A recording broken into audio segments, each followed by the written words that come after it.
Okay, our next game is Crystalis by SNK. It was nominated by @SuperMattKelly on Twitter and Model Tino on iTunes, who put it in a 5-star review, which is why we're doing it so fast. The platform it's available for is the NES. It was also released on the Game Boy Color, but if you can play the NES version. Earliest release date and territory was April 13th, 1990 in Japan, where it was known as, I believe, what was it, God Eater? God Slayer, I believe. God Slayer. Wow. God Eater is a different game. Yeah. Wow, we got God Slayer. God I like both names, to be perfectly honest. They're I think very both of them are good, kinda yeah. cool. Yeah, I mean, God Slayer almost is a misdirect. It makes it sound like some sort of like heavy metal game where you have to like eat the blood of 7 babies or whatever. Well, God Slayer is taking the God Slayer! Oh, Jesus. it's taking the like sort of literal interpretation of what you do in the game, which is like a lot of these games. Ys, Zelda type games. You go, you power yourself up, and then you have to go beat up someone who's really powerful. Like, that's the game in a kind of the open Final Fantasy Legend was like that. You had to go to the top of the tower and defeat God. yeah, exactly. A lot of Japanese games are about killing God. They have a thing for that. They don't. They have a different concept of. They don't have like a single deity. So like the idea that like God would issue a challenge to humanity is not so foreign to them. Also wouldn't be too weird in Hinduism, by the way. So, I mean, what it reminds me of is actually Philip Jose Farmer's World of Tears series. If Joe Star is listening, I hope he is. That's the very idea of like a godlike race of aliens that creates a world to lord it over quite literally, and you get to the top tier, and you find out it's just like a super complicated like Star Trek like alien race. Anyway, I mean, it's the plot between Crystalis and God Slayer. It's the same, isn't it? Like, is the translation mostly accurate? Because sometimes they really fiddle with these games. I don't know. The translation, this one was reasonably decent. I mean, and considering that, the SNK does not have the best grasp of it. I think, for the most part, it's mostly just a few terms are changed in a couple of places, and a couple really of the nice. spellings are a you little phonetic. put your lips on something called an insect flute? I might not. Delicious. Before we get too ahead of ourselves, I want to say that at first this game, it seems like, an alternative to Zelda, but I think it is actually closer to Ys. I mean, compared to Zelda, it's a more fast-paced, I think, a little more focus on combat and survival, less on exploration, and it does have more hard RPG elements in there, like you get magic points, like you get an inventory where you can store several poisoned herbs. by every.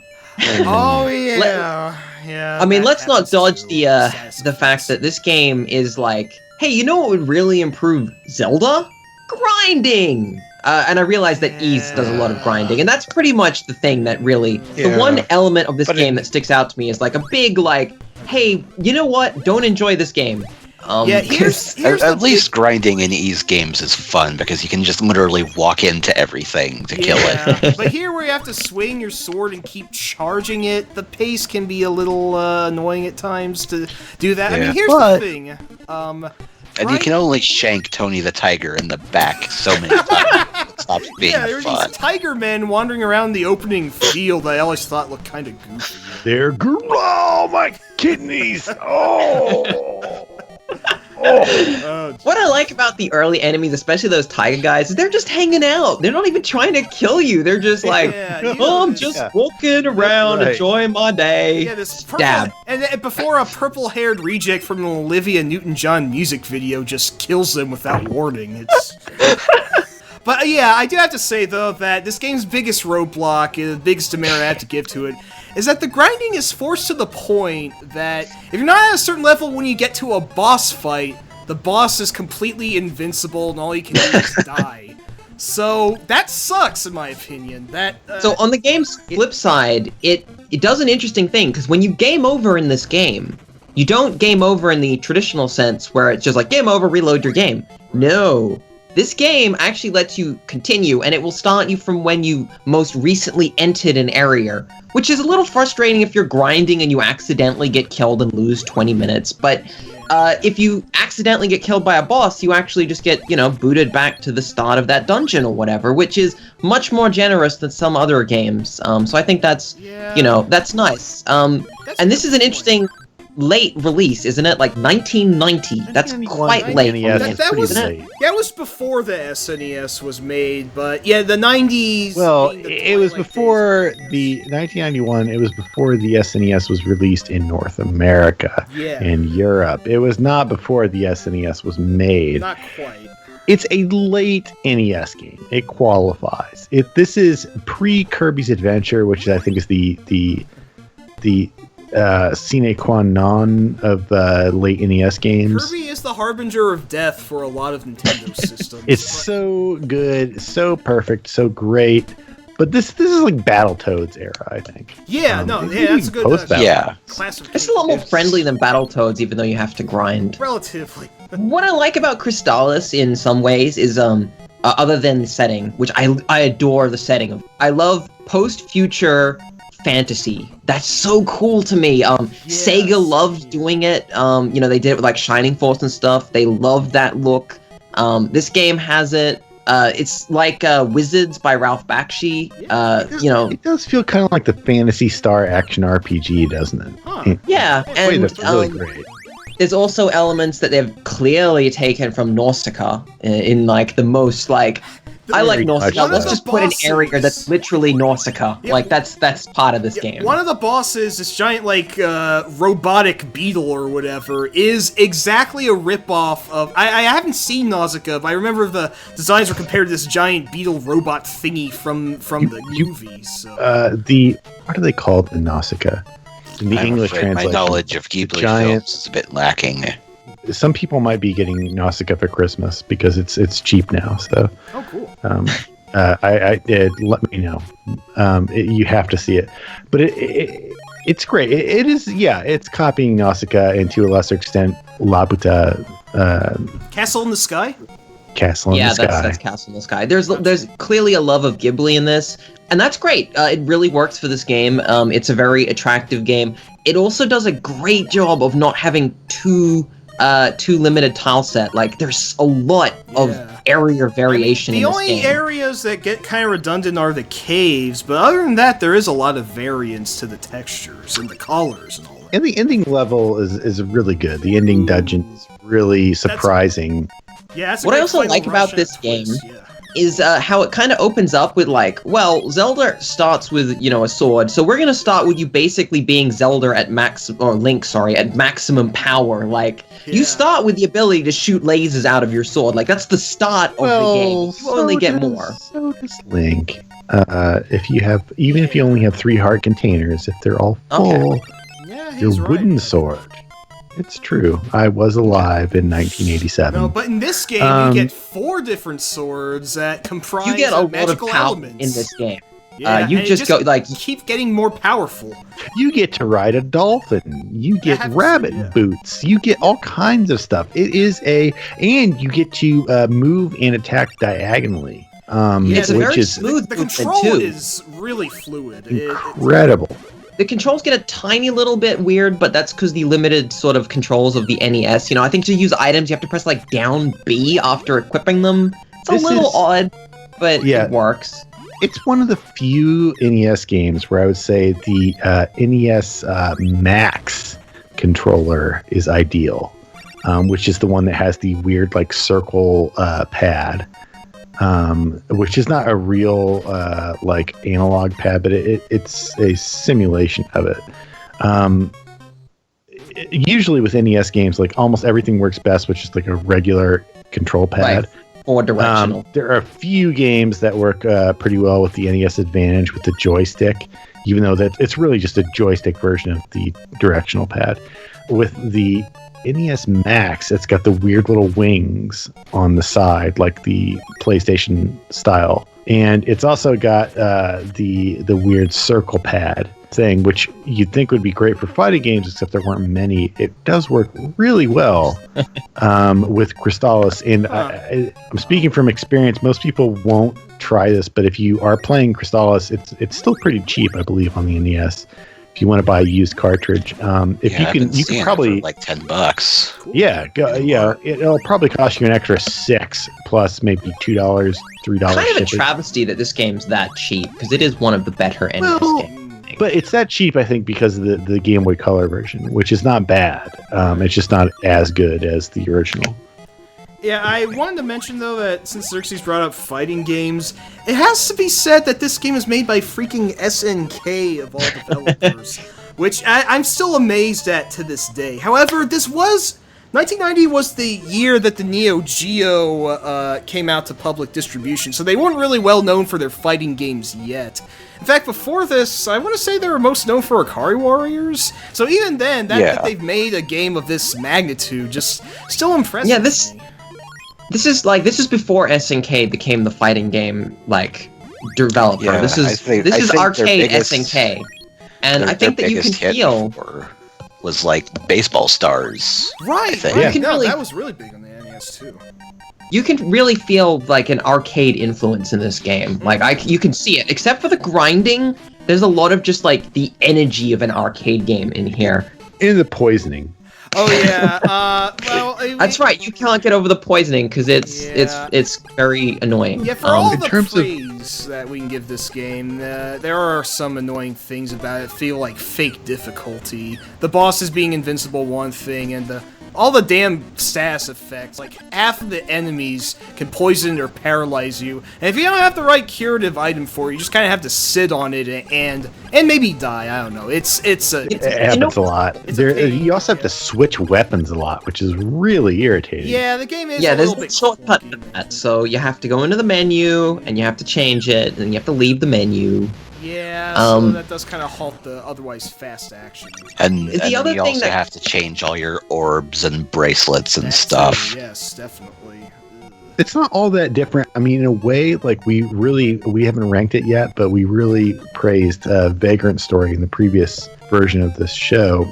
We also played Crystalis in the previous version. Well, yeah, we did. Go listen to that. But in Vagrant Story, like you could not build, but like kind of train or create weapons in a way that like, oh, this weapon's really good against undead monsters. Therefore, you would use it, and like whenever you like, oh, it's a skeleton, it's an undead monster. Pause, select, this, bludgeoning type weapon, use it against this monster. In Crystalis, kind of is getting there, but it doesn't really go all the way. Whereas with Vagrant Story, you feel like you have some kind of sense of agency. It's like, oh no, I've got a plan for this. Like, most of the undead monsters are like skeleton type monsters, which means blunt instruments work best against them. Therefore, I'm going to use my, blunt instrument anytime I fight an undead monster to build up an affinity between, it's very complicated. It's probably not that fun for most people, but there is a logic to it. Whereas with Crystalis, it's like, oh no, this enemy, it's like traditional JRPG logic, whereas this enemy is weak against such and such, therefore I'll use the such and such sword against it does slightly, I think, move towards the more is less kind of deal, where it's just kind of like, you probably didn't need all of this, you just keep giving us crap and we don't need it. You could just one thing that does, they're trying to induce artificial progress feeling. It's like you're getting somewhere when they start handing you artifacts, but they keep handing you artifacts that are just different versions of artifacts that you already have. Yeah, the door just to make unlocking you feel like artifacts. You're getting somewhere. Yeah. But you do get to ride a dolphin. Hang on, it's very unusual. I just wanted to it's probably one of the last negatives I have about this game is this isn't uncommon, but it does that thing where it's kind of like, in order to progress in this game, you occasionally have to go to a specific person, talk to them, and then something will magically happen somewhere else that you now have to trek all the way to without really knowing you gotta go there in order to trigger another thing to go somewhere else. It's Dragon Warrior, kind of gameplay, Dragon Warrior logic, but but with Zelda type mechanics. I mean, I've just never been a fan of that kind of bouncing back and forth where it's like, well, how do you get past this? Oh, you need to talk to the wise man. Really? I talked to the wise man. No, you need to talk to the wise man after you talk to the other guy. And it's like, okay, but the wise man could have... No, go talk to the other guy. Yeah. And then the wise man will inexplicably be like, oh, now I've got the right information for you. It's like, what? I feel like you're ready to know this person has passed through the requisite gateways in the game. Yes. I understand. Where do we want to put this? I would say by virtue of menu manipulation alone, I would stick it below Mega Man 3. I'm gonna put it above Mega Man 3 because I would say that if you're not gonna play, or even if you played both Zelda games for the NES, if you really want to get your Zelda fix after that, the closest you can get to Link to the Past is still Crystalis. Yeah, like it is a legit action RPG type game. It is way better than Nintendo's own offerings. It's way better than either Star Tropics game, and those are good games. But Crystalis is so much better, and that says something.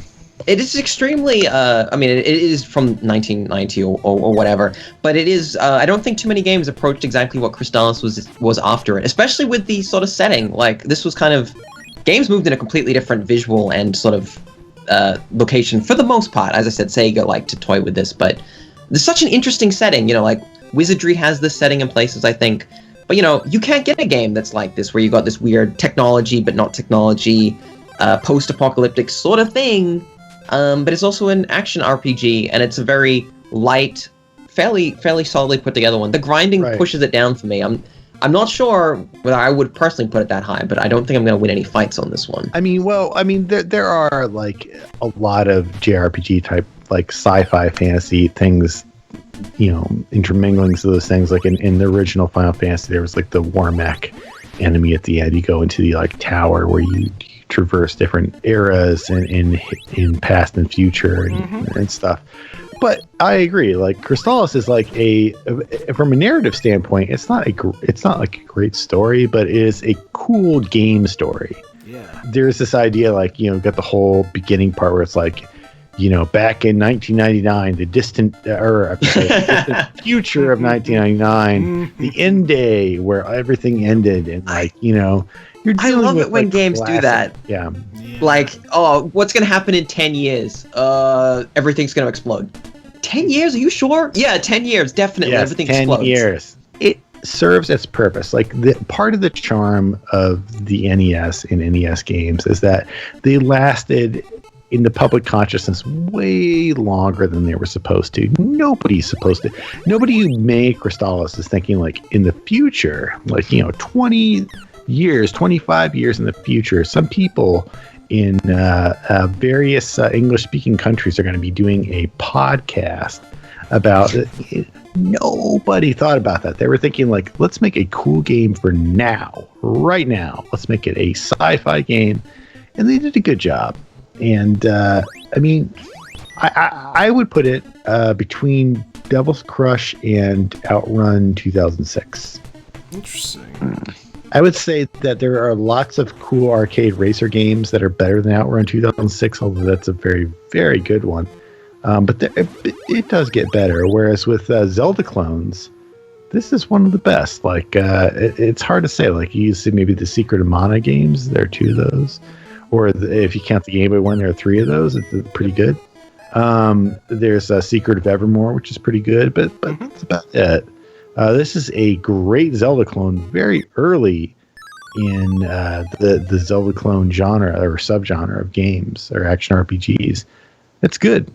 I mean, it's hard to argue with this one. Crystalis is really fun. What I like, the only real problems with Crystalis are the baggage it carries for being pretty much an NES game, in the sense that controls and kind of the mentality of grinding and all this sort of thing, which is not necessarily fun. But if you can get around that, it is very fun, and it's a very well made game. And that kind of mentality was present in Zelda 2. Yeah, definitely. I don't know where we'd rank Zelda 2. I don't think it would beat Crystalis. I'd much rather play. I would rather play Crystalis. I mean, I love Zelda 2. I am in agreement with this. I have to absolutely. Yeah. It might be a hot take to say that Crystalis feels more like the game Zelda 2 should have been, or... I love Zelda 2 as well, but let's face it, Zelda 2 is not Zelda 1. And Crystalis if you look at like Zelda 1. Yeah, if you look at Zelda in a timeline of like Zelda 2, which had influence on the series, but not it had influence on games in general, but it's not considered a great game in its own right because it's just insanely difficult. So you look at Crystalis as being like kind of Zelda 2.5 or something, or like the imaginary Zelda 2 or the fantasy Zelda 2. It fits the bill. Really, all you had to do was give the main character blonde hair and green clothes, and there you go. But no, because like Nintendo was well aware of how popular Zelda was in North America. That's why there are 2 Star Tropics games. And although I like both those games, they're not as good as Crystalis. They miss something. So even the people who made The Legend of Zelda were incapable for a time of reproducing it. So Crystalis deserves props, at least in that respect. And it's getting them, and I was happy with that placement. Who else is anyone unhappy? Because we got 2 happies. Between Outrun and Snatcher, I thought you were going to place it a little higher. But I'm not going to argue. It was around Devil's Crush, wasn't it? Yeah, between Devil's Crush and Outrun. My bad, not Snatcher. You know, coming to think of it, because I love Devil's Crush so much, I am actually perfectly happy with Crystalis being just below it. Just below it. I agree. Because Crystalis doesn't have awesome rock. And we're done.